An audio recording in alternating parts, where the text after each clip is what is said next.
banana slam jam.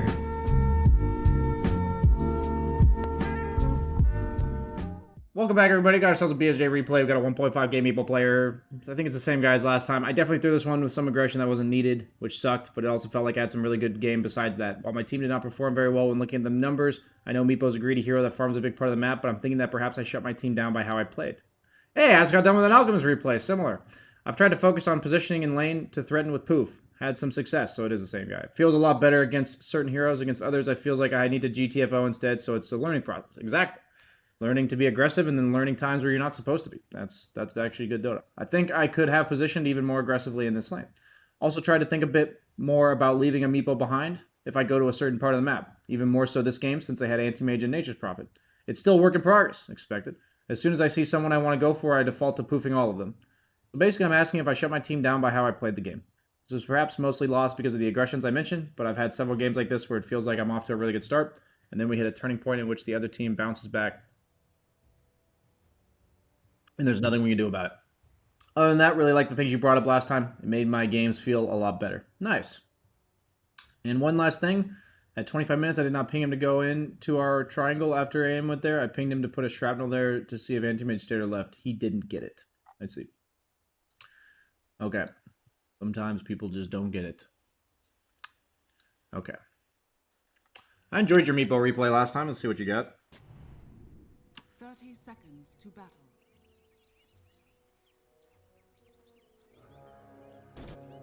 The battle begins.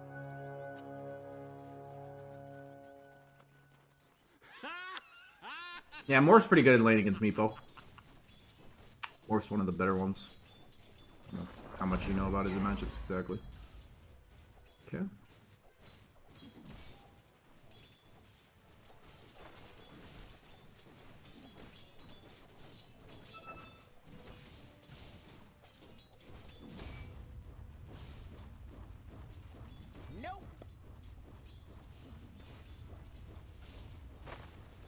Big accidental misclick there on the Morphling.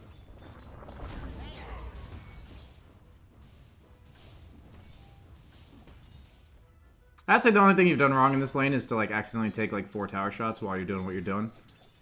If you have any questions about map or tower aggro, just ask next time. I've made videos, I've talked about it a lot. I don't want to like go through the.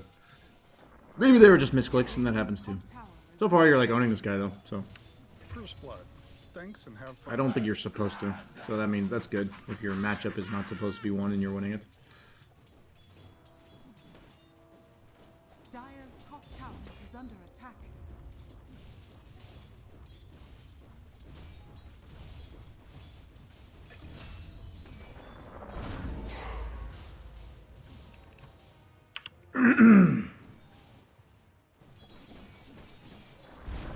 Yeah, I mean, you're just out farming this guy and he's letting you do it, so nothing you're doing wrong here. Okay. So, I'll talk to you about this matchup specifically and something to think about with carry matchups, or mid matchups, excuse me. So, the way Morphling's supposed to win this lane is that, like, super early game, he just right-clicks you a lot. Like, he just keeps hitting you, and wears you down, and then it's, like, inefficient for you to come back to lane. Because, like, if you look at your agi gain, yours is 1.8. If you look at Morphling's, it's 4.3. And he also gets agi from this ability. And if he's shifting agi, he also gets an extra 3 per level from his strength, right? So he's technically gaining, theoretically, 7.3 agility per level. So as you're going through the levels, it should get better and better for Morphling. And since all of your damage is physical, other than, like, poof, which isn't enough to kill a Morphling, you can't really do anything to this guy. Does that make sense? You just don't threaten this guy. If you're gonna pressure the mid tower, a lot of it is combination of how much you threaten him and how little he threatens you. So the fact that he can like right click you a lot and actually like bully you away theoretically, which he's kind of doing later on in the lane but not early, and the fact that you don't threaten him, these factors add up to the fact that you're not supposed to pressure his mid tower. You're supposed to push the lane into his tower and then go hit creeps, because you're like an acceleration hero, right? You're like an alchemist, a Medusa, in this case Meepo, obviously. Your goal is to accelerate yourself. So if you're an acceleration hero and there's nothing you can really do to the opponent guy, and it's actually inefficient for you to interact with him in lane, just do what you're doing where you push the lane in, but then leave. Like, all this extra time that you're lingering in lane, right here, is just inefficient. This is a jungle camp. That's a small camp. That's a medium camp right there. See that? And like this right here, notice how you're not shutting the Morphling down. Like, notice how you didn't stop him from getting any of those creeps. So what you could have actually done was walked over, took his small camp on the right side, then walked back, took your medium camp on the on your own side. Like do like this. Can I draw or no? Do like this. I'll just show you on the minimap like this. And because you don't have to be here for this right here, this creep wave right here, because if you're not shutting down Morphling, let him have these creeps. You're going to take a jungle camp in the meantime, which is more than you're going to miss here, meaning you might miss one creep because of the towers killing it. You might miss one. But what you can do is like small camp, medium camp, rune, intercept this creep wave. Like that should have been your last like 30 seconds. So I want you to realize that the first step is to realize you're not supposed to pressure the tower, which means you're supposed to leave the lane to jungle. The second step is knowing when you have to be back. So you don't have to be here for this. I want you and everyone else to understand. You don't have to be here for this. You have to be here when these 4 creeps get to here. That's when you have to be back. So when it comes to like expanding your efficiency, which is probably one of the most important things on Meepo specifically, it comes down to how often you have to be in lane, how impactful it is that you are in lane, and when exactly you have to come back if you do leave your lane. So in this case, because of the Meepo versus Morphling matchup specifically, you're not supposed to like pressure the tower. But this is something I want you to realize. Like, you're not misplaying while you're here. Like, the fact that you're here is not, like, you're not doing something wrong. The fact that you're doing something wrong is based on the fact that you're here in the first place. So I want you to realize, like, oh, BSJ is giving me approval of how I'm kind of playing this lane. It feels like I'm playing it right, but I'm up in his face, and his tower over the course of 2 minutes has taken 150 damage. It's like, is that efficient for you? Is that, like, worth it to you? And if the answer is no, which I hope it would be, then you should be prioritizing your own game, right? Like, you should be killing as many creeps as possible. Because I just want you to realize there's no point in being here if it's not more efficient for you, if you're not killing his tower, and you're not denying him creeps. Like, you're not pressuring him. You're not denying. So play for yourself. Like, that's like approval from me to accelerate yourself. Because if you accelerate yourself, then maybe you'll get level 8 by the time he's like level 7. Maybe then you're going to kill his tower. You know, that kind of thing. Because you have like Tread's double Wraithband. So like, the emphasis for me, I just got done with an Alchemist replay. You should check runes too. So that's something that does matter. In form of like pressure, in form of like taking something away from this Morphling, runes are great. If he got a DD rune right there, he might actually kill your tower. I want you to realize that. He might actually kill your tower because you can't lane against him, and he hits for like 200 at 4 minutes into the game. So, like, my farming rotation that I told you, at starting at 330, where you went from here, to here, to here, to rune, to back, gave you 2 extra jungle camps and a rune, compared to what you did, okay? Really important. I'm giving you, like, the optimal perfect play, so that you yourself can try to emulate it in your own games. But, you know, it's hard. I don't expect you to get to the part I got to instantly. I'd want it to be like starting with 1 extra camp. Starting with just checking the rune. You know, getting one of those 3 things. And then eventually you can keep pushing it. Keep pushing the limits. Okay.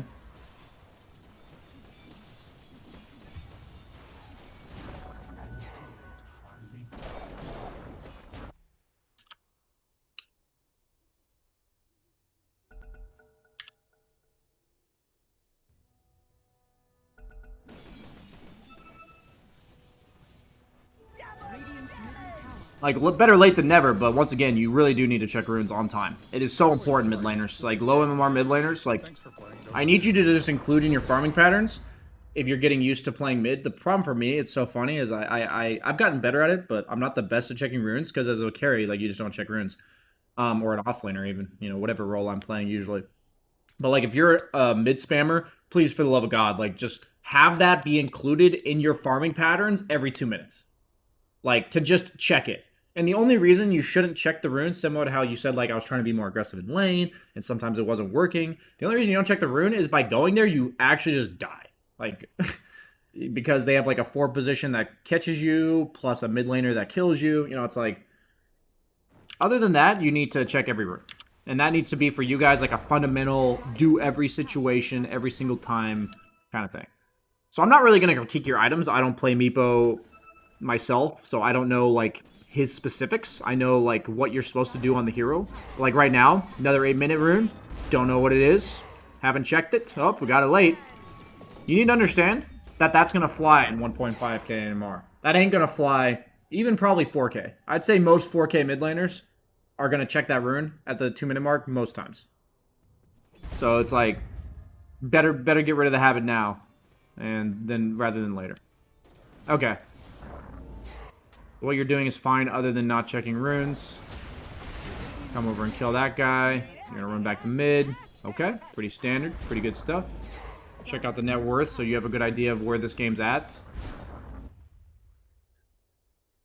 So these are the moments where I look at the scoreboard. If you can fit that into your Meepo play. So like have a scoreboard hockey, you can do that in your hockeys. And I see I'm level 10. I see that my offlane Slardar is even with the anti-mage. And I see that Sniper is losing his lane to Mars. So with that in mind, I would say that if you add up the rest of your allies to their allies, so they have 7655 and you have 6664, that you're slightly behind, okay, in the other lanes. That's what you got to do. This is something that you get the handle of real quick if you do it, if like you do it a lot, if you get used to doing it. And the reason why I'm emphasizing this to you is because you're having a good game. You know this. You're getting all the farm that you want. But it's important to also understand how much your teammates may need you or how valuable your life is. The higher net worth you are in comparison to your teammates, the more valuable your life is, but also the more that you need to get done in the game. Okay? Like, that's what I need you to understand. I talked about it in my Battle Fury Maelstrom video with the Jug, where I said, like, you know, I need to play the game a lot, but like, I need to be a part of this game. I need to participate in fights and all that kind of stuff. And then when you compare that to like the Jug game I played yesterday or the day before, we won like all 3 lanes, so I just went Battle Fury. Like, we won all 3 lanes, so like I don't need to do anything in the game to win in terms of like helping my team. So I just went the most efficiency item possible. It's like if your other 2 lanes are winning, you could just play for yourself for literally the next 10 minutes, right? But if your other lanes are like going even or losing, you're going to probably have to participate in the game a lot more, right? So just something to think about there. Especially during pauses, a really good habit to get into.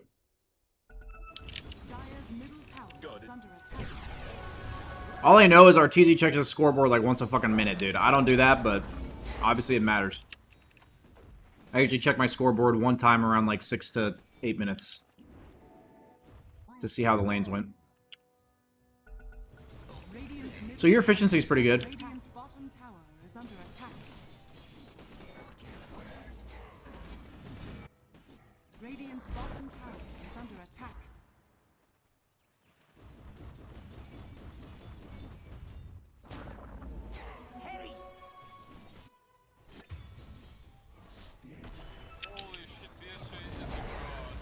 Oh, that's unfortunate.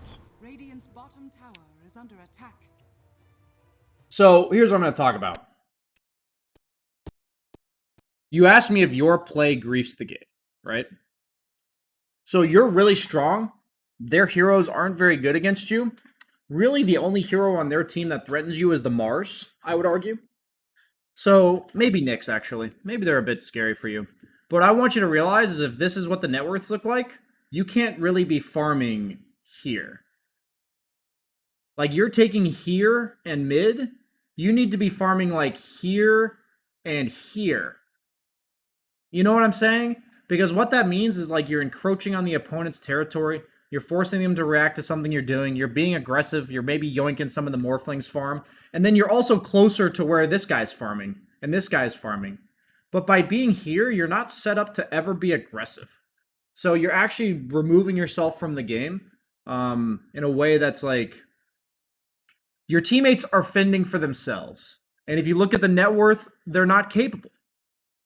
You know, these are newborn teammates that need you to feed them. They need you to, give them their milk bottle, Like, look at them. They can't take care of themselves.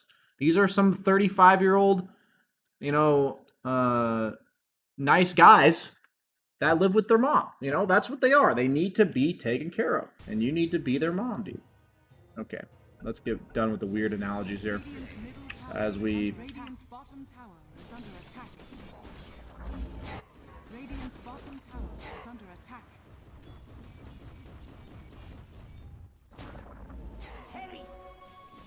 So, unfortunate gank on the anti-mage where you get stomped by the centaur. We'll chop that one up to life. It's pretty good aggression, though. I would say your aggression there is good, but it's like you need to be more consistent with the aggression. You made like an aggressive play, but look, back to our side of the map, back to playing super passively. It needs to be a consistent thing.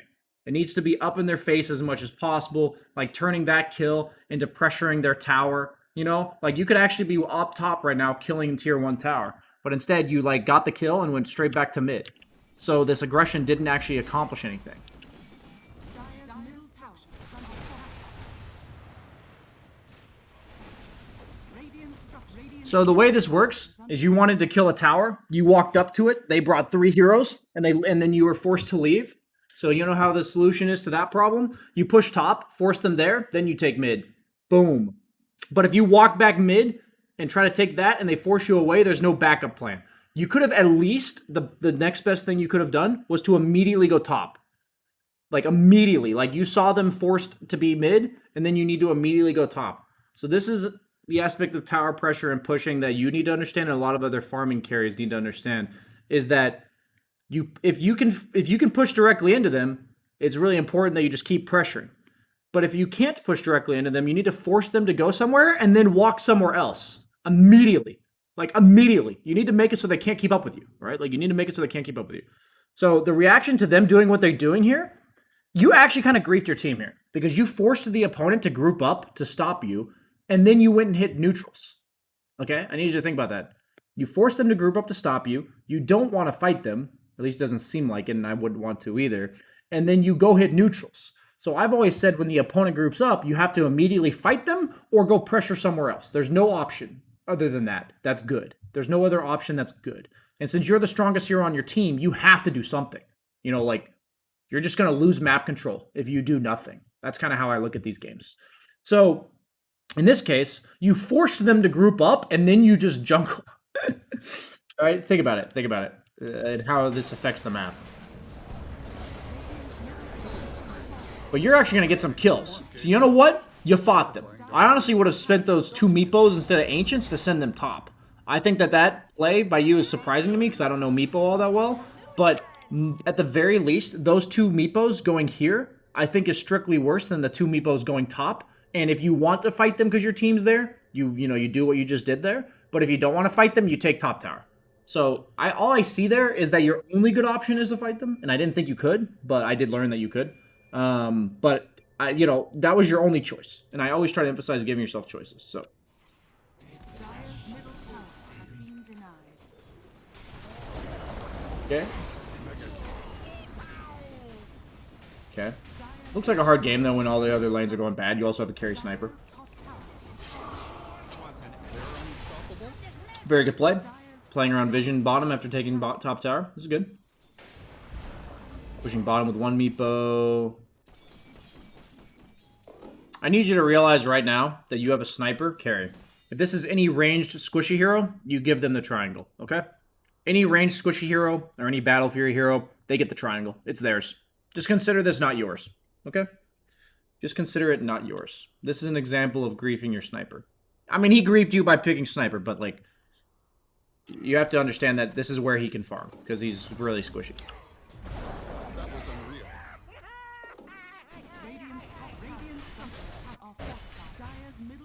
Wow, that's an early shoots there. Oh, you camp this Meepo bottom. This is sick. I'm ready. Oh, come on, Anthony. Showing that fucking creep I did. Wait, why'd you camp the Meepo and then run all your other Meepos here? What? Okay, I like what you were thinking, but kind of defeats the purpose of camping that Meepo in the trees if you just run all your other Meepos there manually. So this is a perfect example. that you gotta kill, I'm gonna ask you right now. If you look at the opponent lineup, what is the benefit of killing them? I want everyone in chat to think, because every game kills means something different, okay? Every game. Every game kills means something different. And sometimes it's different based on the hero you kill. So like an example would be, what if you killed Nyx? What does that mean for you? If you kill Nyx, that means that you're much less scared of getting picked off yourself. You can farm much more aggressively and potentially look for some more aggressive kill potential, right? If you kill Nature's Prophet, what does that mean for you? Well, usually it's based on what the hero would be doing if he's alive. So in that case, Nature's Prophet would be shoving your lanes, which means if you kill Nature's Prophet, by the time he's alive again, he should be punished by having all the lanes, as many as possible, pushed into him, right? Like, every kill means something different. So in this case, you kill the Nature's Prophet, which is great, and then look at top lane. You have 4 Meepos, dude. You have 4 of them.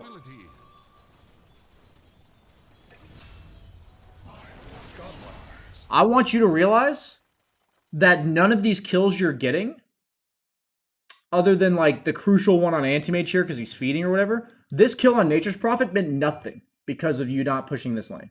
It meant nothing. Like that kill on Nature's Prophet meant nothing. If you killed Nature's Prophet and then push this into here, and then he's doing what he's doing here, right? Like he TP's back in because he's alive, and he does it right here, and then you kill him again, tier 2.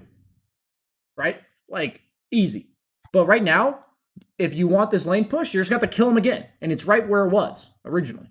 So you're just like, you know, beating your head against a wall. You know, you got to keep killing the same guy over and over in the same spot. So super important there. That's a really big deal, actually. Very big deal. What you do with kills matters a lot.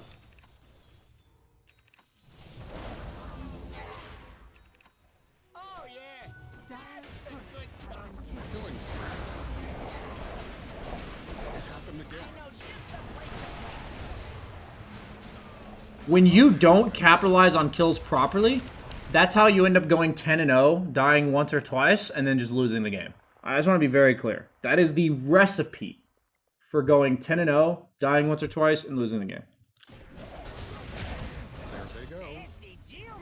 I mean, you're like obviously owning. Like you're better at Meepo than this bracket. But the thing is, if you're getting kills and not capitalizing properly, you're just gonna lose games randomly that you shouldn't lose. Yep, here's your 1 death. So what I need you to emphasize is that when you are the one guy on your team that's having a good game, you have to force them to separate and then kill them. You don't want to fight them 5-on-5, man. Because 5-on-5 means that like you're adding your net worth with your teammates as opposed to adding just your net worth against one other guy. Because like right now, if you take an engagement that's you against 1 or 2 people, and as opposed to like your 5 versus their 5, if you look at the net worths, like isn't that just better? So the last thing you want to do is go push a tower top when the other 2 lanes, like one lane's like, how do I word this? I just wouldn't be fighting towards my team here. I actually don't know how else to explain this, because it has really nothing to do with the lanes, because the lanes weren't really pushed against you at that point. Like, I just wouldn't be fighting towards my team. Like, I need you to realize if your team's grouped as 4 top, that you're going to 5v5 there. You're going to 4v4 there. Like, this is going to be a fight. And when the net worths look like this, on a hero that's, like, so strong by itself, that's just not what you want to do. And if your team just feeds as 4, like, they're just stupid because they're, like, having way overconfidence there. But I guarantee you, your team feeding as 4 while you solo kill this Prophet, push bottom and mid, you're actually more likely to win the game than you going top and taking that fight. Not just because you died.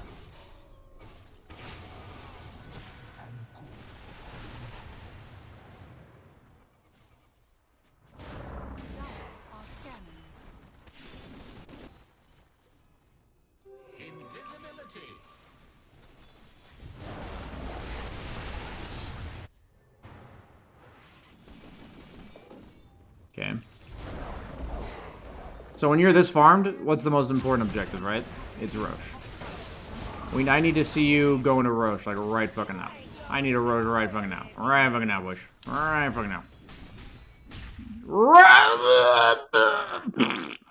Mid tier 2. Fuck me, dude. I can't stand it. I literally made a fucking YouTube video about this shit, guys. I literally made a YouTube video. You have Tusk, Slardar, and you're a Meepo. And you went mid tier 2 before Roche? Blech. Is this where they kill you or what? No, they're just gonna give you Roche. Okay, you don't get punished for it this game. Hello, this is Gabe Newell. Thanks for playing Dota 2. Double kill.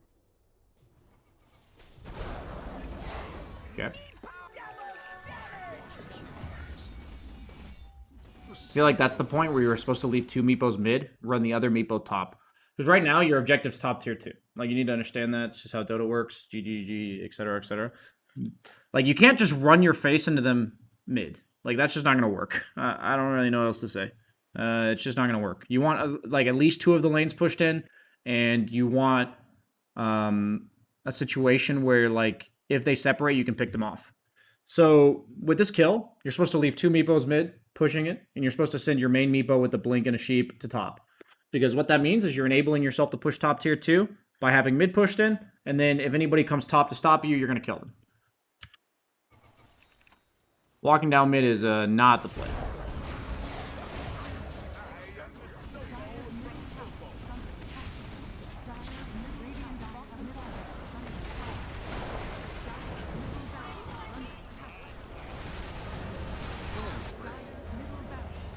I need you to understand, this might have actually been good if you, didn't dive. But the way I look at this is it's statistically less likely to work than just doing what I said. You had an Aegis, you have it for 5 minutes. You have complete reign of the map for 5 minutes. And you should use the tail end of that reign to get their towers. Like, get their objectives, get their tier 3s and racks and stuff.